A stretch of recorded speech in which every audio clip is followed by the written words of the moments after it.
విజయ్ దేవరకొండ ప్రస్తుతం తన కెరీర్లోనే అత్యంత కీలకమైన కింగ్డమ్ చిత్రంలో ప్రేక్షకుల ముందుకు రాబోతున్నాడు. ఈ చిత్రానికి గౌతమ్ తిన్ననూరి దర్శకత్వం వహిస్తున్నారు. జెర్సీ వంటి హిట్ చిత్రం తర్వాత గౌతమ్ తిన్ననూరి పూర్తిగా విభిన్నమైన కథను ఎంచుకోవడం విశేషం. కింగ్డమ్ లో కథ పునర్జన్మల నేపథ్యంలో ఉంటుందని అంటున్నారు. ఈ అంశం ఇప్పటి వరకు బయటకు రాలేదు. కానీ అందుతున్న సమాచారం ప్రకారం ఈ సినిమాలో పునర్జన్మ సన్నివేశాలు ప్రేక్షకులకు విపరీతంగా ఆకట్టుకోబోతున్నట్లు తెలుస్తోంది.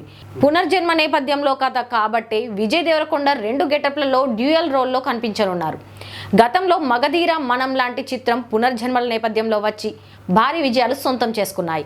కింగ్డమ్ చిత్రం కూడా అదే స్థాయిలో సూపర్ హిట్ అవుతుందని అంతా భావిస్తున్నారు. కథ, బలమైన ఎమోషన్స్, విజువల్స్ తో ఈ చిత్రం ప్రేక్షకులను కొత్తగా ప్రపంచంలోకి తీసుకెళ్లనుందని చిత్ర బృందం భావిస్తోంది. ఈ చిత్ర కథ గురించి దర్శకుడు కానీ విజయ్ దేవరకొండ కానీ ఇంతవరకు ఎలాంటి హింట్ ఇవ్వలేదు. కానీ విడుదలైన టీజర్లో వార్ సన్నివేశాలు, విజయ్ గెటప్ ఆసక్తిని పెంచేశాయి. ఈ సినిమా జూలై 31, 2025న థియేటర్లలో విడుదల కానుంది.